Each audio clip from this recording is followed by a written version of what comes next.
going on, guys? This is the Buried in the Bones podcast, episode 19.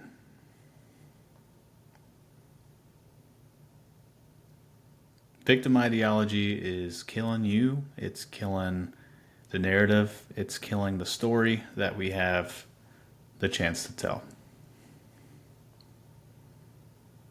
Maybe what I really mean is kind of like, can we quit this shit, man? It seems to be like a trend. It's almost like people, the story that's celebrated today is not the victor, the nobleman. It's the victim, the person who went through misfortunes and woe is me. Feel bad for me. Poor guy. And this isn't a conversation really to compare traumatic mishaps. People want to do that, and it's not about that. And the truth is, hey, some people certainly deal with things that are greater than I could ever think of. But this isn't the comparison of, is my story harder than yours? This is a topic of conversation, and this is more about your response and how you choose to tell a story based on what happened to you. And based on how you choose to tell that story, everything else kind of roots in and funnels into you. Who you become, how you treat yourself, what you do in your day-to-day, all that shit. It's a mindset that suffocates potential, ruins your power, self-worth, and the narration and the storytelling that you will go on with for the rest of your life. Reinforcement, psychological reinforcement. And what you do is you feed a lie. Every time you tell a story about yourself or something that happens, it gets a little bit worse, right? You learn how to articulate things a little bit better to make it sound a little bit worse than what it is. And then you want to tell people about it, and you want people to feel for you. And it's almost like, kind of this feels like a child. The child that didn't get enough love, right, when it was born. So I cry, ask for mommy, right? Little pat on the back, little hug. Take care of me, rock me, right? It's the same shit, but now it's an adult human who's doing it in a more disgusting way. And the worst part is it seems to be people who really actually haven't dealt with a lot of shit, or they've given up because of dealing with shit, and they just want to talk about it all the time. And so let's get into it. In order to understand where I'm coming from, maybe it's important to understand what victim mentality or ideology is. And really, yeah, it's kind of what I just mentioned. It's the person who circumstantially seems to always have something wrong with them. It's always how they tell it. It's always something happening to them. There's no sort of accountability in this story. And you may be guilty. I've been guilty. I'm going to tell you a story in just a minute, but fuck yeah. The person who seems to never have a circumstantial out. There's no control over what happened. It was never their fault. Someone else is to blame. Something happened to me.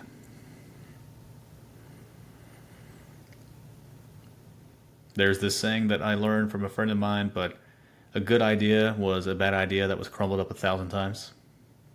Well, I tell you guys the same thing in 1,000 different ways. Back to Carl Jung. He basically had an idea that there's kind of two traits. People have them.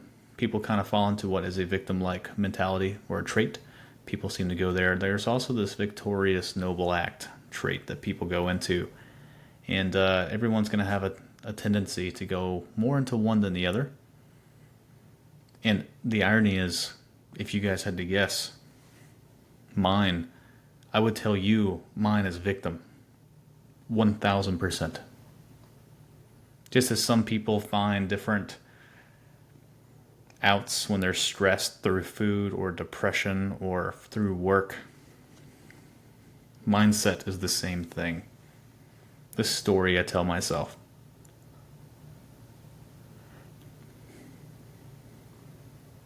That's the shadow. My shadow is that. When I'm not on it, and when I'm not sitting down with myself, when I'm not putting in bow time, when I've not checked myself, when things have happened to me, it's very important that I circumstantially sit down, take a deep breath, and manage my outcome and choose how I'll respond.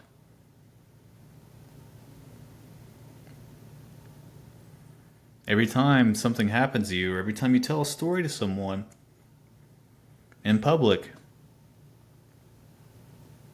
listen to the flavor on how you build the story around you or someone else tells it to you. The hidden language. This happened to me.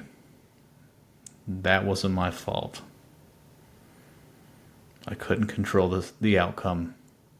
And if you can't actually control the outcome, that's another opportunity to have this victorious rather than victim-like mindset. Most people have found it a habitual act more than something that they are. The story of woe is me, poor me. And there's a price. And some don't understand it. But what's the cost? And here's just a basic fact. There was a study done by Waller and Johnson in 2012. It's no secret if you look at people who always complain about themselves, things happening to them. They also seem to be like the most miserable people to be around.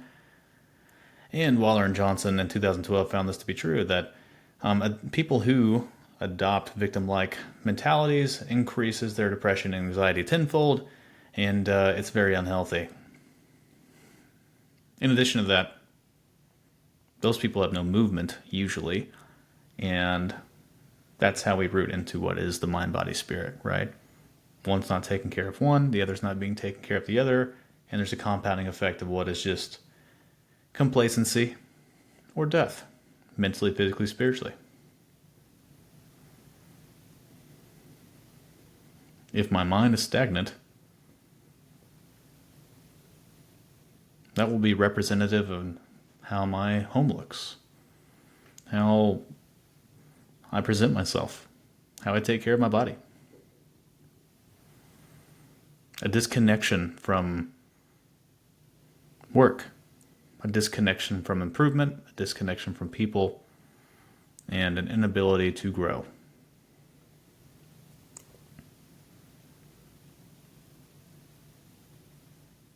You know these people.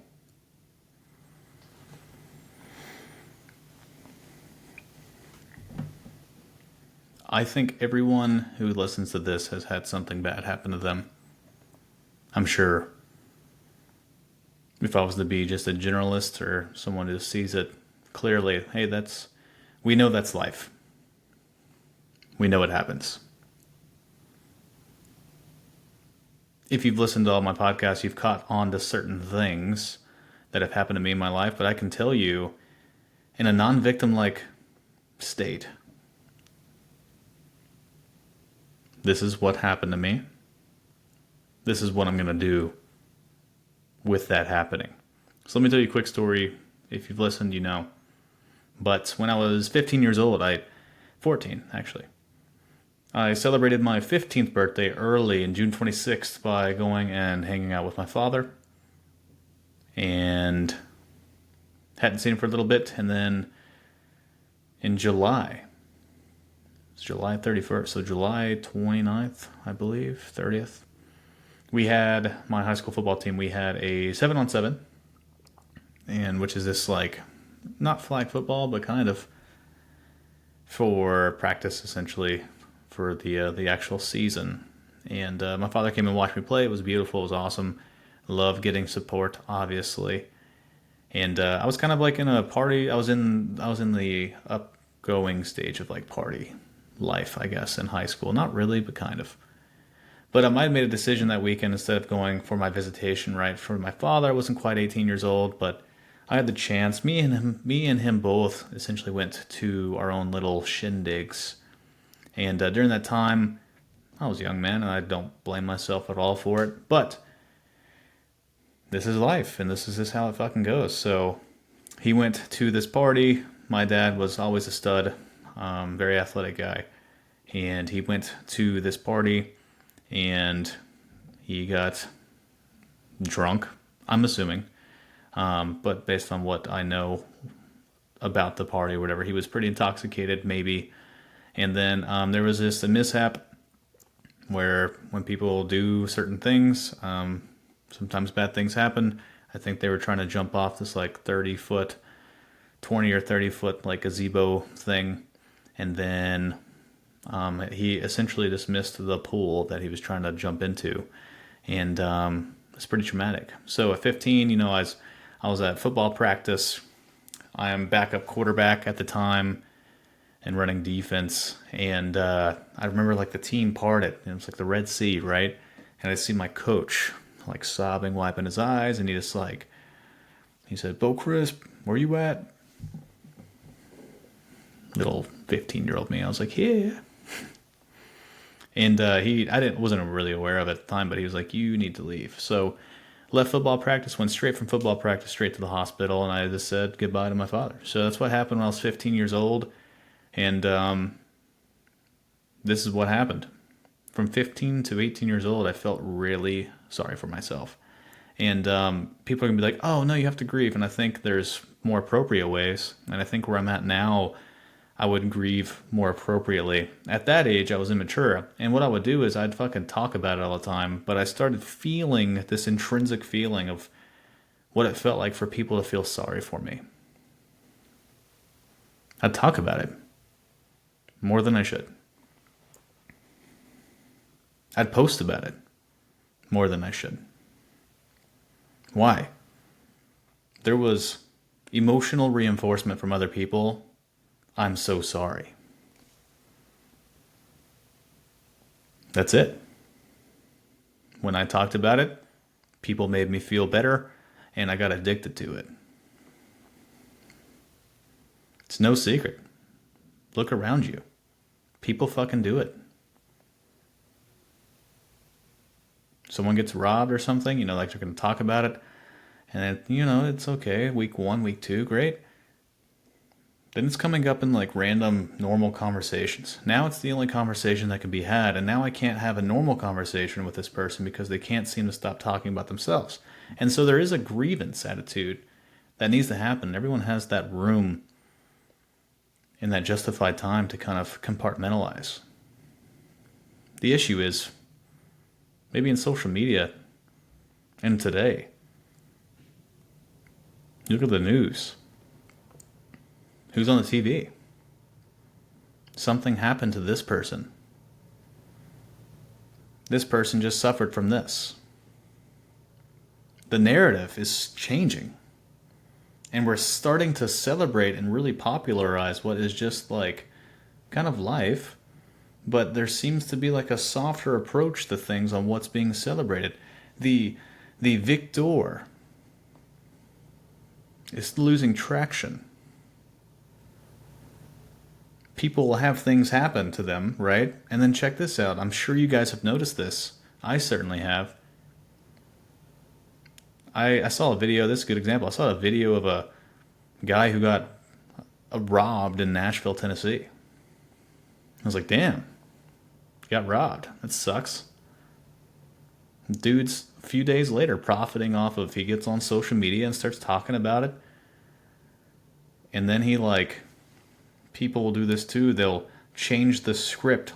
He started laughing. Yeah, I got robbed. And ha ha ha ha ha. Jokes on them. They didn't know what I was capable of, or something. Something to kind of put them on this virtue-like pedestal of like, I'm getting all these views on social media. And I'm going to cap it off with, actually, I'm not bothered by it. This happened to me. Take care of yourself, etc. There's just a big disconnection from how to deal with grievance. And the story that's being told now doesn't seem to have this victorious-like approach to it. Today, if you ask me, hey Bo, like how did you deal with, like, I don't know, losing this person in your life? I hope I will respond, actually, here's a better example. Someone else loses their father. Not gonna fucking mention mine. Why? I don't need to. I don't need to reinforce or also remind people that my dad died too. I don't need to tell people or bring it up in conversation again to get a little bit of that extrinsic validation, that emotional support. My job today, I feel, is to be a safe haven for people who may have experienced that based on my experience alone. Because of all these things, I went through this victim-like mentality. I got obsessed with people supporting me and feeling sorry for me. But it is that extrinsic validation, man. It's like burning gas on a fire. Heats up real quick. The emotional support feels so good, and it dissipates immediately. Has you hungry for more. Nah, man, if someone comes up to me and they lost someone, it's like, I'm so sorry. I don't need to tell you I'm empathetic about you because I'm empathetic. I'm so sorry. Now, root back to what made me feel good. That was appropriate. I love you. And I'm here for you. And what I just did was I took a step back and I broke the chain of that subtle need to mention or talk about myself. Hey, Bo, I don't know if you heard this, but I just lost this person in my life. Dude, I'm so sorry. I love you. If you need anything, I'm here. Not, wow, man, I lost mine too. How'd this make you feel? Yeah, I remember when I felt terrible. It's like, shut the hell up. It's not my moment. Deal with it. Not cool. It's really liberating. There was a moment in my life where I had the chance to decide if I was going to live my life in fortitude or if I was going to live my life feeling like I'm a little fish.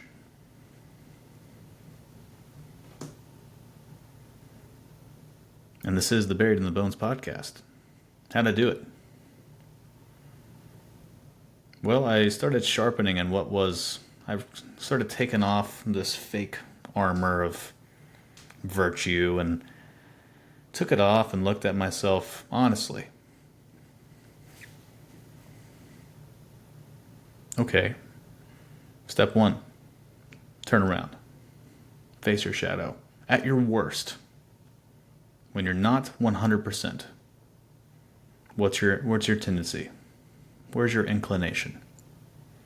Okay. I have a tendency to get really stressed out, which then kind of funnels into sadness. Rather than work, I become a couch potato. Part 2. When I'm not the best and I'm not the most efficient in my life and I'm not reading the books that help me and I'm not taking care of my body and I'm not routine and efficient, when things happen, I tend to complain and make it sound like I'm the victim. I know that about myself. What I did, spiritually, mentally, is I turned around, maybe even just looked forward. And I was like, that's not who you're going to be. Some people like it. I don't. It feels gross. It feels not human. Dirty.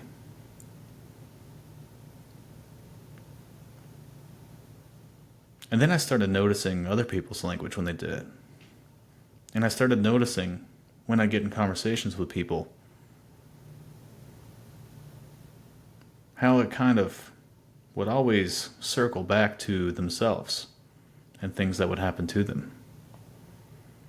I would notice how these people seem to be more neurotic and selfish. And then it occurred to me that the victim mentality is very much about self-validation. It is self-centered. And the closer and the more I reinforce self-centeredness, I get a little bit closer to narcissism. The true form. Not just woe is me, but it's all about me.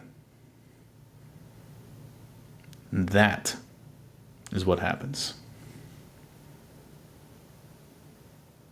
Woe is me, aka look at me. Look what I have. Give me your energy. And that is when I decided, fuck that. Truly. I don't need to tell people why or what happened to me in my life. The only reason why I will is because I can explain what I have learned from these circumstances and things, and now my goal is to help people. Because people do struggle with this. And some may not realize it, which is even scarier.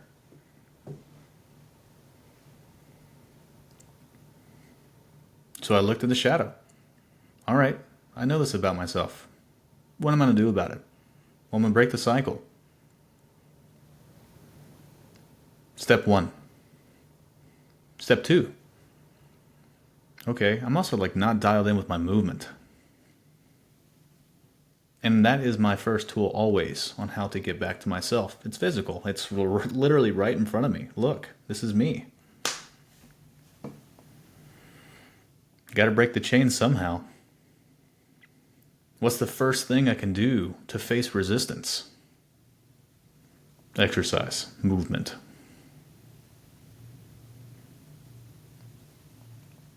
Add some form of break in the rhythmic attitude of just habitual thought and action, the unconscious action.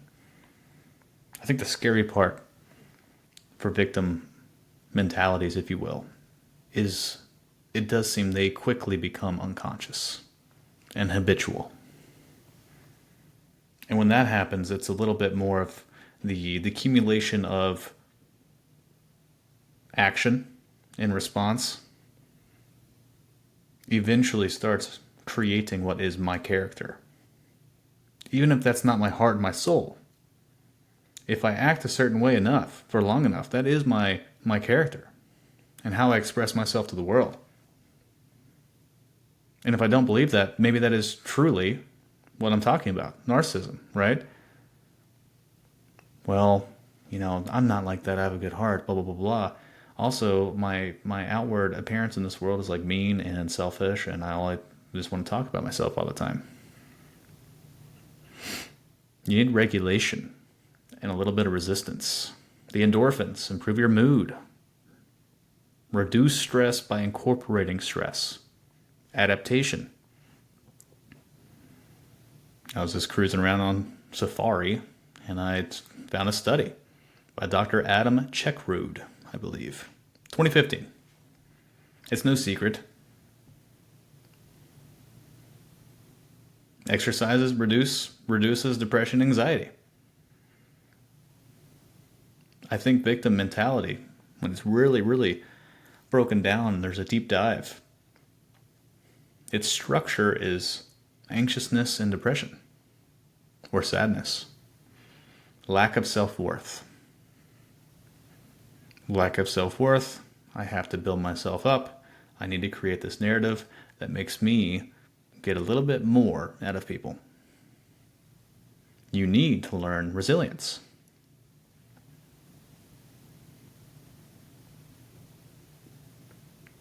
Of the 3 tiers, mind, movement and meaning.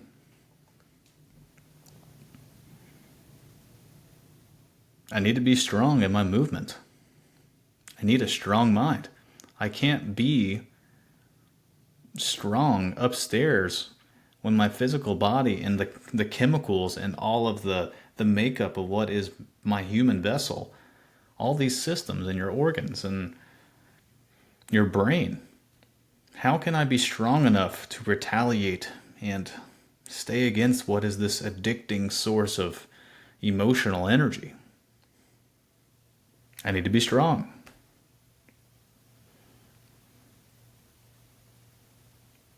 We always tell people, like in sports, strength conditioning, and especially football, and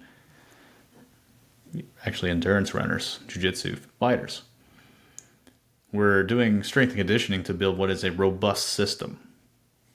And that is a cool way to look at it. The more robust I get physically, the makeup is, in order to get robust physically, there is a point in time in your training that requires a little bit of freaking grind and grit and fortitude. When I get through that, by nature, I get a little bit harder, if you will, and calloused upstairs. It makes making hard decisions easier. It really does. And this is relative strength. Stronger than you are now is the answer. Not strong as that power lifter or Olympic weightlifter.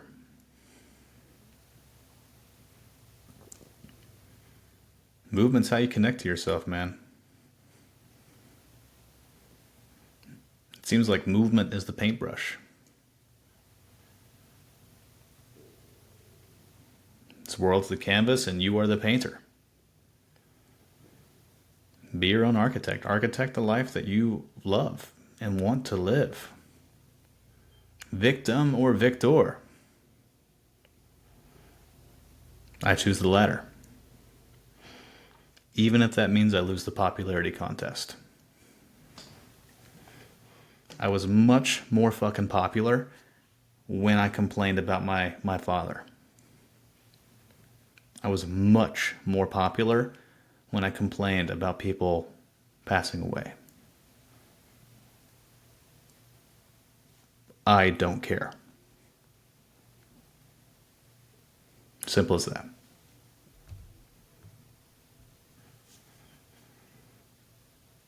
So, I told you a small nugget on how I reclaimed mine, but here's a little blueprint and some practical steps to maybe help you. Step 1. Ask yourself the hard question. Can you turn around and face and admit that your shadow holds onto things that you wish it didn't? Can you take responsibility for your actions, choices, and potential characteristics? Can you take responsibility of your own life and admit that when you're not at your best, you're not at your best? Stop blaming others. Stop making excuses. Can you push through resistance? Step 1, resistance training. Growth happens literally by confronting discomfort. Stress the system. The system can be your body. The system can be the mind. Stress the system. Part 2 is, or part 3, you need a ritual or a routine. I think ritualizing it, right? We talked about it, but devoting time to yourself, to work out, to walk, to read, and make it sacred. Why am I doing this? Because this is who I want to be. This is the story I want to tell. No matter if I lose the popularity contest.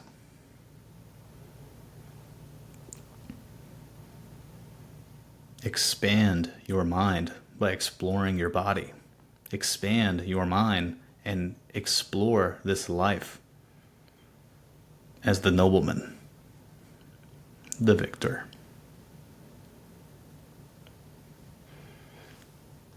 Every time you tell the story that things happen to you. You reinforce that things happen to you. But every strength training session and every fitness session and every time you train, that is reinforcement. That was a short story, a 60-minute story of how you persevered. And the more you do it and the more you wake up and you show up, you fucking show up and just do it, you're that much closer to reinforcing what is a victorious mindset. The person who handles stress and does it fucking anyways. That's super important. You're not just reinforcing like physical adaptations. This is so much more than I'm going to do this bilateral squat to make my quads big and get strong. No. It is about who you are becoming, and you get to tell yourself every single day who you're becoming. Don't believe me? How'd you respond to when I just said that? Oh, I want to sit on the couch and I'm tired today. I'll do it next time. Well, I'm tired today because... Oh. Hello. You gotta be healthy. It's really hard to do this when you only have one pillar that's operating, or one system that's operating well, if any, maybe one. We need to clear your mind. Move a little bit. Get healthy. The healthier I get out here physically, my mental gets better chemically and physiologically. And when those two are better, I get closer to what is alignment. And now I have my soul and my spirit merging into a beautiful blend of what is me. The person who is robust and strong enough to deal with life's circumstance and choose to embrace it, feel it. You don't have to go without grieving. Feel it. But then, when there's the threshold of like a justifiable amount of time through my grievance, then it's like, what now? Do I milk it? Or do I handle life's burdens? And no matter what, and no matter what circumstance, and no matter what comes in my way, I'll always have the attitude that says onwards and upwards. And I got to feel everything I needed to. And then I get to teach someone that they don't have to be this victim anymore. Now I get to help people because I know what it's like to conquer fucking hell. I get to conquer things that happen in my life. I learned it by going through hardship, physically, mentally, and spiritually. And now I have a tool and a skill set that I can apply and help other people. That's how the world gets better. And we did it through movement and practice.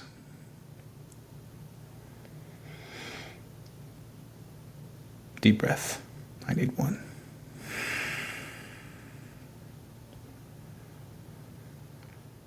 You can't identify with the past anymore. You need to turn around, meet your shadow, and not say fuck you, but I love you, and I accept you, and I accept me is what that really means. And now because I can do that, I've brought to life what is some of the darker and more gross sides of me, the dark sides that everyone wants to avoid. No. I accept who I am, and now because of that, I can move forward and become better. Accept who you are. Accept, that can be anything. That can be anything. What do you struggle with that you don't admit? Well, it's the hard question. Embrace it. Embrace yourself. That's all it fucking is. Going off on a tangent.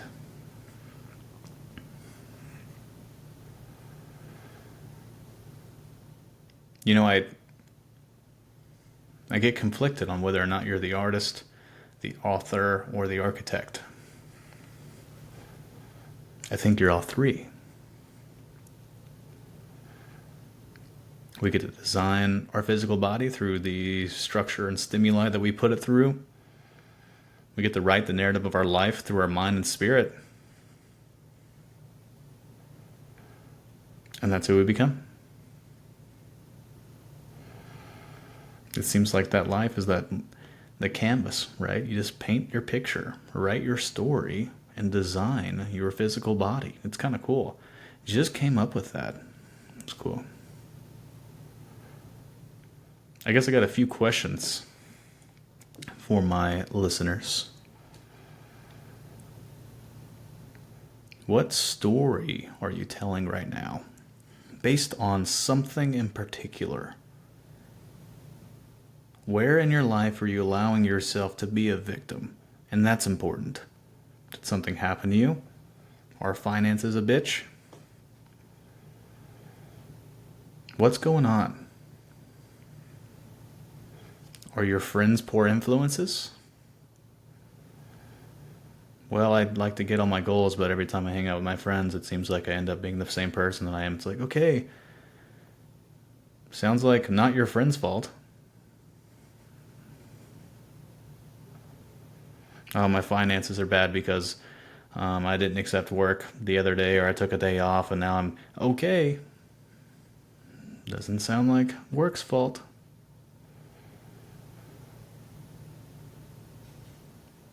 What are you letting yourself, and where are you letting yourself be a victim?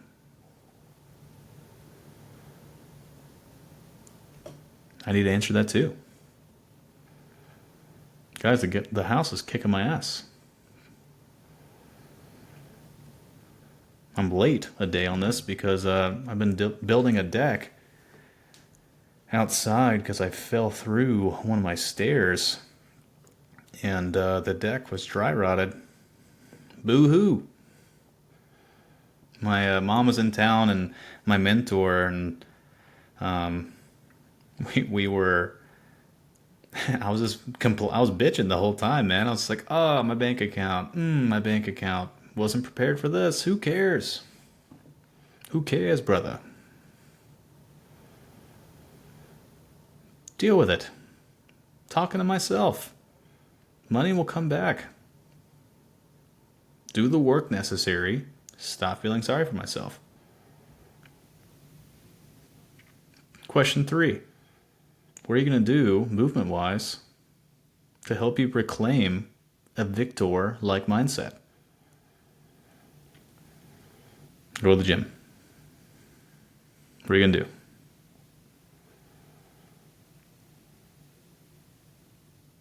The most beautiful thing about this entire message I just delivered, if you are struggling with something, it's okay. My encouraging word would be, man, I hope you feel everything you need to, and don't take anything more from the universe than necessary, and attack this world with open arms and say that my character is the thing in person that will always say onwards and upwards, no matter the circumstance. And that will be the message I deliver to people, in my kids, in my communities, in my social groups, because everyone needs a rock. And I'm fucking hopeful that I get to be one. Even if that means I'm not the most popular. And even if that means I don't win that contest. And even if that means I have to sacrifice possible attention when others are deserving so and going through their own thing, I don't want to feel like I need to talk about myself, because I want to genuinely help people. And I hope you guys can get there too. Guys, this was the Buried in the Bones podcast, episode 19. Let's quit this victim shit.